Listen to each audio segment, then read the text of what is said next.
Como ustedes saben, nosotros, además de la soberanía energética, queremos avanzar en la transición energética por motivos ambientales locales y también por motivos del cambio climático global. Eso quiere decir aumentar la generación de fuentes renovables de energía. ¿Cómo va a entrar Pemex en este proceso de transición energética? ¿Qué papel juega CFE? ¿Qué papel juegan los privados? Todo ello lo estamos trabajando, va muy avanzado porque Luz Helena ha coordinado este trabajo prácticamente desde que la anunciamos, hace como 3 meses, han estado trabajando de manera muy importante y lo vamos a presentar aquí. El Plan Nacional de Energía, hacia dónde va Pemex, cómo todavía mejorar las finanzas de Pemex. CFE tiene finanzas, la verdad, muy buenas, y cómo avanzar hacia el Plan Nacional de Energía de corto y de largo plazo. Preguntarle, ¿de qué manera se van a utilizar las nuevas tecnologías para el combate al huachicol, Presidenta?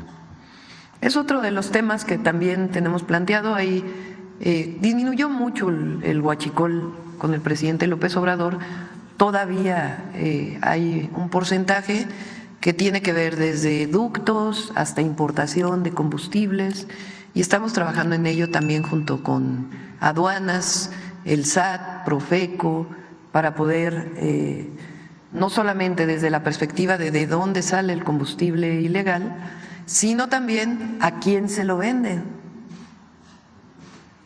que es una parte muy importante, porque hay una cadena. Entonces disminuyó bastante, y de lo que queda es de dónde viene, cómo se controla en el origen y después cuál es la cadena en donde entran y si llegan a gasolineras, por ejemplo.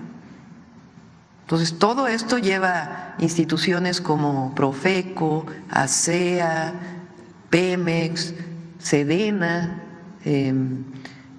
aduanas, si es que hay combustible que está entrando de manera ilegal o combinado.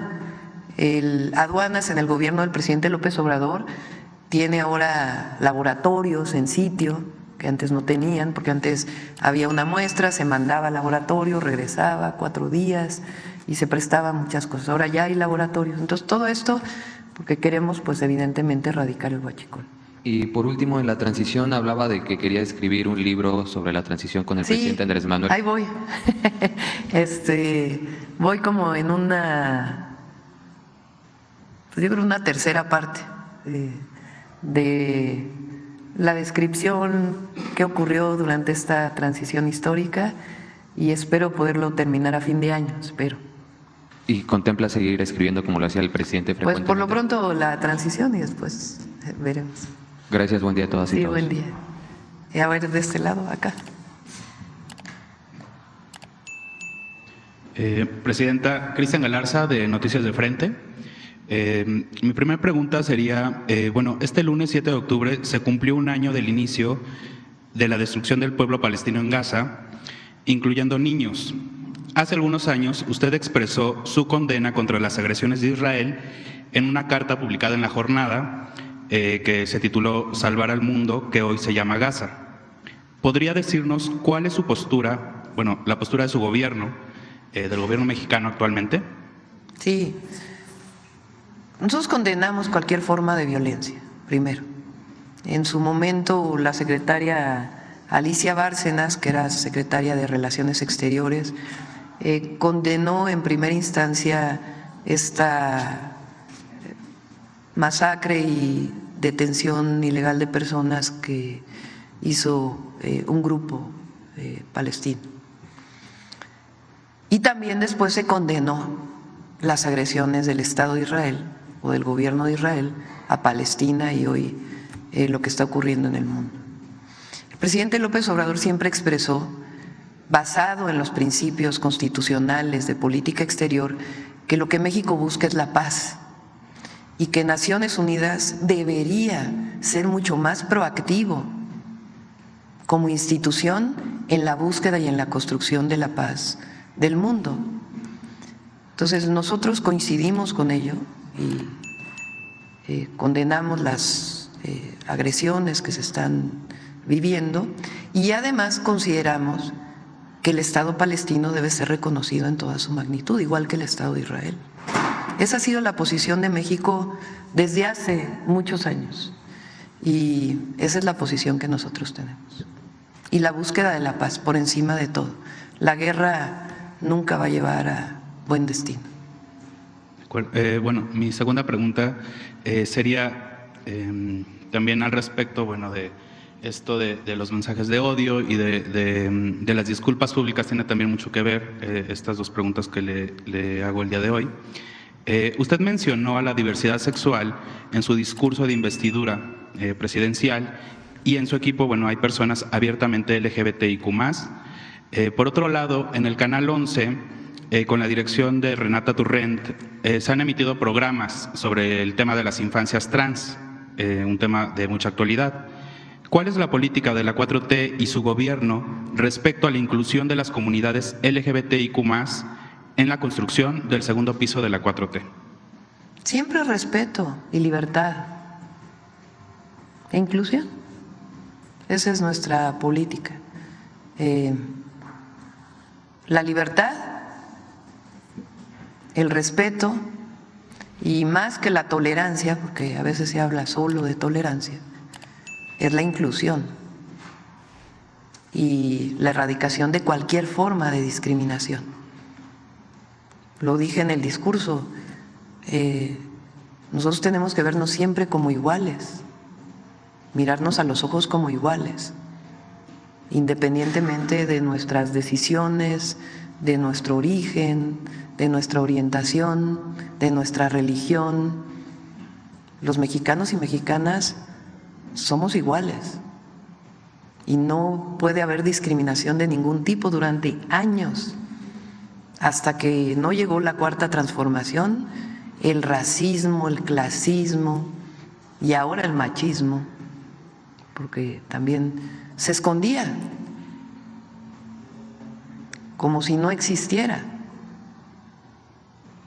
Y claro que existe, y además particularmente hay una discriminación muy grande, histórica, hacia pueblos originarios, cuando son nuestra grandeza. Entonces, erradicar cualquier forma de discriminación, respeto, inclusión y libertad. Bueno, se lo mencionaba también un poco por el caso de Renata Turrent.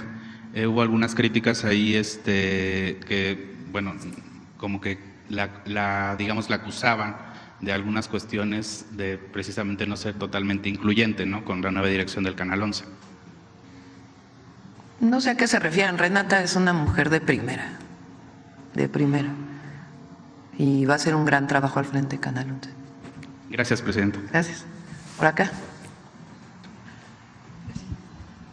Buenos días, Presidenta. También buenos días, Gabinete. Como mi primera pregunta sería sobre el tema energético. Usted en el discurso, en el Zócalo capitalino, cuando tomó posesión, mencionaba lo del carro eléctrico, que es un proyecto muy importante. Preguntarle sobre este tema, la primera sería, ¿cuándo va a iniciar, o si ya tienen una fecha, de la explotación de litio? Porque sabemos que todavía sigue en exploración. Y también cómo se va a hacer lo de la planta, si se va a construir una planta para construir los carros, si se va a crear una empresa. ¿Cuáles serían esos detalles, doctora? Sí. Hay varios proyectos. Uno tiene que ver con cadena de producción de litio, que es un poco a más largo plazo porque ya se desarrolló la tecnología por parte del Instituto Mexicano del Petróleo y de instituciones del CONACYT para poder extraer litio de arcilla. En México el litio está combinado con arcilla. Arcilla es como barro. El barro, ustedes saben que cuando se moja, pues se expande, es chicloso. Cuando se seca, pues es como polvo. Entonces, el que haya litio en las arcillas es mucho más difícil que otras formas que, por ejemplo, hay en Sudamérica, donde es más fácil su extracción. Entonces, ya existe la tecnología, pero no solamente es que exista la tecnología, sino cuánto cuesta. extraer el litio con esa tecnología y desarrollar esa tecnología. Entonces eso pues llevará su camino. Por otro lado, la idea también es hacer cadenas de cobre. El cobre es un elemento que en los autos eléctricos, un auto eléctrico tiene como 3 veces más cobre que un auto de combustión interna. Entonces es una materia prima fundamental para la operación de los autos eléctricos. Entonces ahí también estamos trabajando. El cobre se extrae, después requiere procesarse para hacer los alambres de cobre y finalmente utilizarlo en los autos. Y bueno, el cobre se usa en muchísimas áreas porque es un gran conductor de la electricidad. Entonces, esa es, digamos, una parte. La otra es hacer el carrito. Digo carrito porque la idea es hacer un auto compacto pequeño. Ustedes saben que en las ciudades en nuestro país, pues hay, o en el mundo hay distintos tipos de autos. Un auto Tesla, por ejemplo, eléctrico, pues es muy oneroso. Entonces nosotros queremos un auto eléctrico compacto, pequeño, similar a algunos que se desarrollaron, por ejemplo, en China o en la India, pero con desarrollo propio. Que sea también una alternativa a la motocicleta, porque la motocicleta pues es muy peligrosa. Se puede usar, pero a veces se usa con 3 personas en una moto y puede ser muy riesgosa. Entonces la idea es hacer un auto compacto, barato, eléctrico, que pueda funcionar. Hay empresas en México desde hace mucho tiempo que fabrican motores eléctricos, mexicanas. Entonces la idea es usar estas empresas con la inventiva mexicana de investigadores e investigadoras, juntarlas para poder hacer el ensamble de este auto eléctrico. Puede ser uno o pueden ser varios, de hecho ya hay algunos autos eléctricos. Y generar cadenas productivas de tal manera que todo lo que está en ese auto eléctrico sea fabricado en nuestro país, de tal manera que no, en la medida de lo posible, importemos lo menos, para que eso genere cadenas productivas, que generen empleos y otras posibilidades. Ya hay un prototipo, o hay varios prototipos, y si nos aguantan un poco, pues ya los presentaremos aquí en la mañanera. Muchas gracias, doctora, por la respuesta. Por los nervios se me olvidó presentarme. José Manuel Fuentes, de Capital 21. Y en mi segunda pregunta sería también tema energético. Usted como jefa de gobierno construyó un proyecto muy importante que es la planta de carbonización hidrotermal. Preguntarle si este proyecto se va a hacer a nivel nacional y aprovechando que también está la titular de energía. Sí, aquí está Alicia. A Alicia le di una tarea, ahorita a ver si comentas. Ella le pedí que hiciera contacto con el Instituto de Ingeniería de la UNAM, que nos ayudó en la ciudad, porque la idea es hacer la basura, se puede separar de muchas maneras. Se puede separar en orgánica e inorgánica. La orgánica pues son residuos que vienen de productos orgánicos, la inorgánica pues es de plásticos y otros materiales que algunos de ellos pueden ser reciclados y otros no. Entonces al separar la basura, la inorgánica puede reciclarse y usarse en otros productos y eso se le llama economía circular. ¿Por qué? Porque el desecho, en vez de tirarse en un relleno, se ocupa y vuelve a entrar a la cadena productiva. Y por otro lado, la orgánica. La orgánica puede servir para plantas de composta, puede servir para otras tecnologías. Una tecnología que se desarrolló y que está ya operando es que entra un proceso y de la basura se convierte en carbón vegetal. Y ese carbón vegetal puede ser utilizado para quemar en una termoeléctrica como fertilizante, etcétera. Nuestro objetivo es que en Tula, Hidalgo, que ahí hay un terreno que iba a ser una refinería, ¿se acuerdan? En el 2008, Calderón dijo que iba a ser una refinería y no llegó ni a media barda. Pues ahí nuestro objetivo es hacer un gran centro de reciclamiento de economía circular y usar pues varios desarrollos tecnológicos. No sé si quieras comentar algo, Alicia, y aprovechando también, te cambias de cachucha y comentas cuando eras secretaria de Relaciones Exteriores, lo que hizo el gobierno de México. Sí. Con mucho gusto. Estamos muy contentos porque la presidenta nos ha dado un mandato que yo creo que va a ser un cambio de paradigma, y es que en estos 700 hectáreas podamos establecer 2 plantas recicladoras, y para ello estamos haciendo ya un inventario de los residuos del estado de Hidalgo, ¿verdad?, para saber cuáles podemos utilizar, y ya hemos contactado al equipo que la doctora nos indicó del Instituto de la UNAM, de Ingeniería de la UNAM, porque la idea es tener ya el proyecto tan pronto como sea posible y vincularlo al saneamiento del río Tula en su totalidad. Y esto además va a beneficiar al Estado de México, porque también hay que ver los residuos que provienen del Estado de México, de la ciudad, y ver si podemos realmente generar la primera planta, yo diría, pues francamente creo que en el mundo, el primer parque industrial de economía circular, partiendo por estas 2 plantas, una de reciclamiento de, como dijo la doctora, de residuos orgánicos para producir pellets de carbono, y el otro sería materiales de construcción. Ese es un gran tema, los materiales de construcción que pueden ser reusados, y aquí en la Ciudad de México hay una planta que produce adocreto, entonces ya se puede utilizar incluso para el asfalto de las carreteras que se están planteando. O sea, esa es la economía circular. Incluso estamos explorando durmientes de plástico, estamos viendo qué hay en el mundo que nos pueda apoyar. Por lo pronto partir con estas 2 plantas. Y luego en relación a Palestina, muy importante, México además se sumó a una petición que hizo Chile a la Corte Penal Internacional. Porque el tema es que Israel o sea, es verdad que jamás atacó a Israel el 7 de octubre, pero también es verdad que la respuesta de Israel ha sido desproporcionada. Y no solamente desproporcionada, sino que ha afectado a miles de civiles, y ya no solamente en Gaza, en Palestina en su conjunto, y ahora está pasando a Líbano. Entonces, realmente hay una enorme preocupación. Y creo, señora presidenta, nosotros lo planteamos en la Asamblea General ahora, que la clave está en que el Consejo de Seguridad elimine el veto, porque ese Consejo de Seguridad no está operando, y no está operando porque está estancado en los vetos.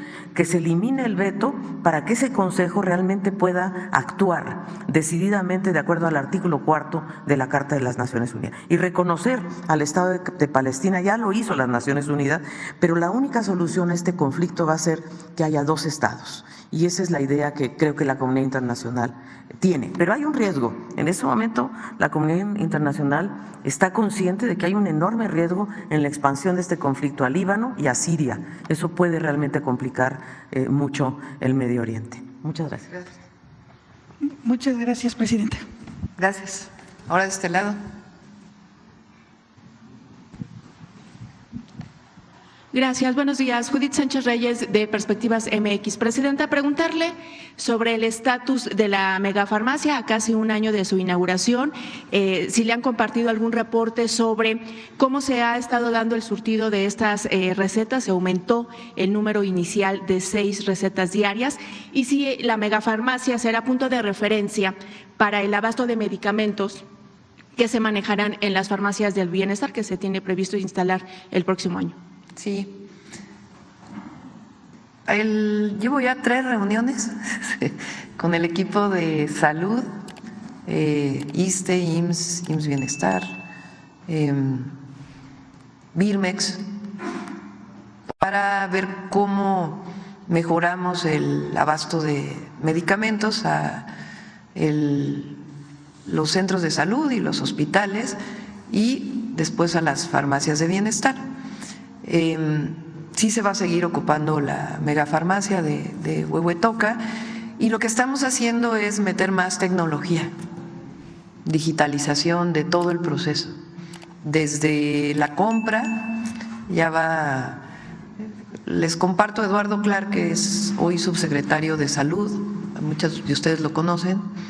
Él estuvo en la Ciudad de México en la Agencia Digital de Innovación Pública, Agencia Digital de Innovación Pública, y ahora tomé la decisión de que se fuera a Salud, porque aparte de que estuvo encargado durante la pandemia y aprendió mucho, pues él es experto justamente en procesos de digitalización, de eficientización y de operación logística, de distribución. Entonces él va a ayudar mucho al doctor Kersenovich, a Zoe Robledo, a Alejandro Schwartz, a Martí, a todo este proceso de compra y distribución de medicamentos. Entonces, adicionalmente, les adelanto, ya lo va a presentar, si no la próxima semana, la otra, la Secretaría de Salud, porque se están haciendo guías médicas, porque la compra de medicamentos también tiene que ver con qué medicamento compras para curar qué enfermedad o paliar o ayudar a la persona enferma o para prevenir cualquier enfermedad. Entonces, adicionalmente, lleva ya desde antes de que entráramos el doctor Kersenovich, que es una eminencia y reconocido por todo el país, en guías médicas para público y privado